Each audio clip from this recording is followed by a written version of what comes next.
आप मोबाइल लेके बैठे हुए हो, बीच बीच में फोन पे भी बातें कर रहे हो, बीच बीच में व्हाट्सएप भी चला रहे हो, बीच बीच में नोटिफिकेशंस भी देख रहे हो, बीच बीच में इंस्टाग्राम पे भी जाके 5-10 मिनट रील्स देख ली, फिर याद आया यार अपन तो पढ़ने बैठे थे, फिर मोबाइल साइड करा। ऐसे अगर 12 घंटे पढ़ोगे तो क्या आपको लगता है कि आपका कुछ हो पाएगा जीवन में? जैसे एक सवाल आता है, दिन में पढ़ें कि रात में पढ़ें, कितने घंटे पढ़ें, क्या टाइम टेबल बनाएं, किस विषय को कितना समय दें। हर किसी की परिस्थितियां अलग, अगर परिस्थितियां अलग होंगी तो हर किसी का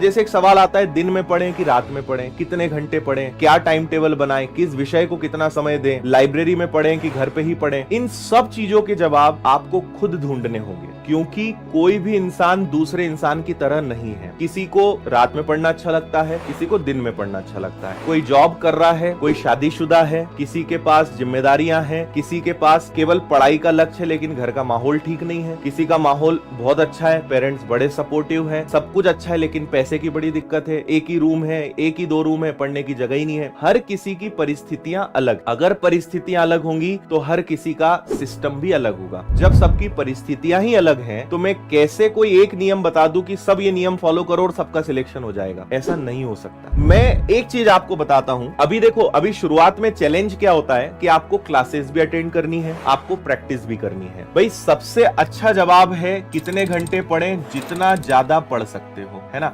इसका कोई अंत नहीं है ना। मैं कहूंगा 10 घंटे पढ़ लो, 11 भी पढ़ लोगे तो क्या दिक्कत है, 12 भी घंटे पढ़ लोगे तो क्या दिक्कत है, कोई बुरा तो है नहीं। आपको ये खुद तय करना है कि आपकी स्थिति क्या है। मान लीजिए आपको इस समय ना परिवार की तरफ से कोई दबाव है, ना आपको जॉब करना पड़ रहा है, ना आपकी शादी हुई है, ना किसी प्रकार की कोई दिक्कत नहीं, घर वालों ने कहा है बेटा बस पढ़ो, बेटा तुमको पढ़ना है, आपको इसके अलावा कुछ सोचना ही नहीं है। फिर क्या 8 घंटे, क्या 10 घंटे, क्या 12 घंटे, क्यों यूट्यूब पे ढूंढना कि कितने घंटे पढ़े कि सिलेक्शन हो जाए? पढ़ना ही आपका लक्ष्य होना चाहिए। लेकिन हमें ऐसे भी नहीं कि 18 घंटे पढ़ना है। हाँ, आप अगर यूपीएससी की तैयारी कर रहे होते तो मैं बोलता यार 15-18 घंटे तो पढ़ना पड़ेगा। यूपीएससी के आधे लेवल के एग्जाम की तैयारी कर रहे हो, आप 6-8 घंटे भी अगर एक अच्छे तरीके से आपने पढ़ लिया, आप सिलेक्शन ले सकते हो। मैंने ऐसे भी लोग देखे हैं कि जिन्होंने बमुश्किल 4-5 घंटे पढ़ाई करी है और सिलेक्शन लिया है, और मैंने ऐसे भी गधे देखे हैं कि 12-15 घंटे लगे लेकिन फिर भी सिलेक्शन नहीं हो रहा है। नंबर ऑफ आवर्स मैटर नहीं करते, आप कितने घंटे पढ़ रहे हो कभी मैटर नहीं करता है। हमेशा मैटर ये करता है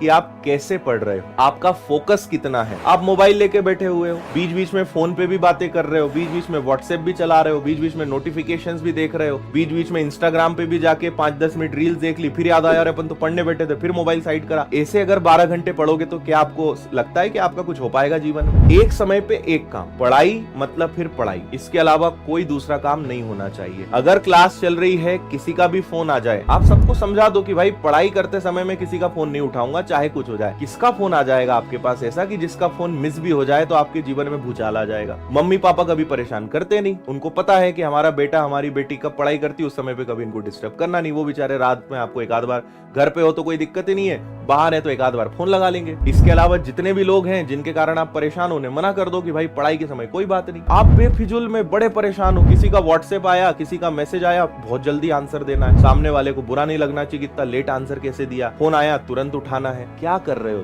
तुम्हें यही एहसास नहीं कि तुम अपने जीवन में दूसरों के कारण कितना अपनी वैल्यू गिरा रहे हो? व्यक्ति की अपनी वैल्यू होनी चाहिए, व्यक्ति का अपना एक खुद की कीमत होनी चाहिए कि भाई समय इंपॉर्टेंट है, मेरे लिए काम महत्वपूर्ण है, मेरे लिए पढ़ाई महत्वपूर्ण है, मेरे लिए करियर महत्वपूर्ण है। तुम बाद में, करियर बन जाएगा तो तुम सब मेरे पीछे पीछे आ जाओगे, करियर नहीं बनेगा तो कल ही तुम भी, लोग तो पत्थर मार ही रहे हैं, तुम भी मुझे ही पत्थर मारोगे। अपनी वैल्यू क्रिएट करिए, लोगों को एहसास कराइए कि भाई मैं एक मिशन पे हूँ, मैं एक जंग में हूँ, मैं एक लड़ाई में हूँ और मुझे इसमें जीतना है। और आप लोग मुझे डिस्टर्ब मत करो, आप लोग का साथ चाहिए। और साथ कैसे चाहिए? दूर रहो मुझसे, है ना। 1 आध साल मुझे अपने हाल पे छोड़ दो और उसके बाद मिलते हैं। फिर ये चीजें करनी पड़ेंगी, है ना। व्यवहारिकता आप मेंटेन करोगे, शादी ब्याह में जाओगे, पार्टी करोगे। मैं हमेशा कहता हूँ कि ये सब जीवन भर चलेगा। शादियां कभी बंद होनी नहीं है, पार्टीज कभी बंद होनी नहीं है, और नई नई चीजें आती ही जाएंगी, ये कभी खत्म नहीं होगा। लेकिन एक चीज खत्म हो रही है और वो है समय, और वो है आपके भविष्य के निर्माण का समय, करियर का समय जो खत्म हो रहा है। इतने सफल हो जाओ कि